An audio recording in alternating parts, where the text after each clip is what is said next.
All right, guys, so what I want to talk to you about today is how our lie is going to affect our intentions. And what I mean by that is, if I have a perfect lie like this one here where the ball's sitting nice in the fairway, I'm going to have my normal ball position, which is about the width of a club head inside my left heel. And the reason I want to do that is because I know from there that my angle of attack is going to be like 3 or 4 degrees downward with an 8-iron. But what happens, okay, hear me out. What happens if I hit a great tee shot in the fairway and my ball's sitting in a divot, all right? So if I come in really sweepy, that might not be enough descending blow into the ground to get that ball out of the divot.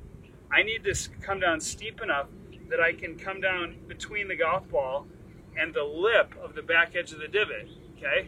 Well, how do I hit down on it more? Well, I personally don't want to change my golf swing a whole bunch when I'm in the course of play because I don't want any weird deviations as I move and progress through the round. So what I'm going to suggest to you to do is move the ball back in your stance. And the reason why we would move it back in our stance is because when we move the ball back in our stance, we advance the golf club more with our arms than we do with our body. All right, and here's what that means. If the golf ball is forward, and on a good lie, I'm going to advance the golf club with my body rotation, right, to get to that forward ball position. But if the ball is back in my stance, I have to advance the golf club with my arms to get there, because from here, if I'm advancing the golf club with my body, I'm going to bottom out a couple inches inside my left heel. That's how I've programmed myself to get the proper angle of attack and the proper path that I want and the orientation of the club face that I want. But when the ball is in a divot, I'm going to play the ball back because that allows me to advance the golf club with my arms.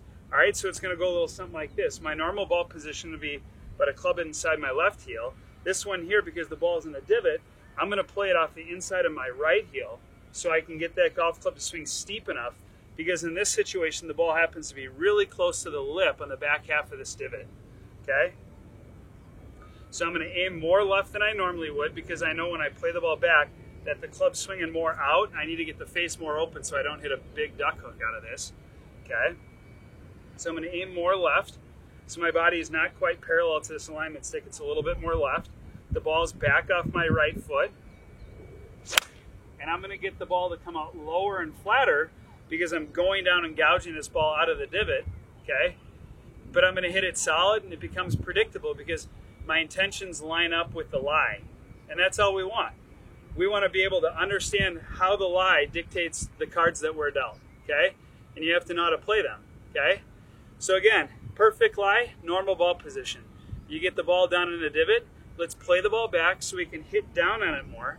And when we move the ball back in our stance, it allows us to advance the club with our arms, which makes the club swing more down and out, okay? So 3 checkpoints. We're going to move the ball back in a stance, okay?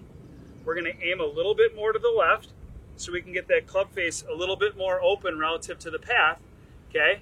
And we're going to advance the club with our arms and hit down on it. All right, so keep me posted on how this helps. Hit me up on my website, jjgolf.com, for any further questions. Thanks.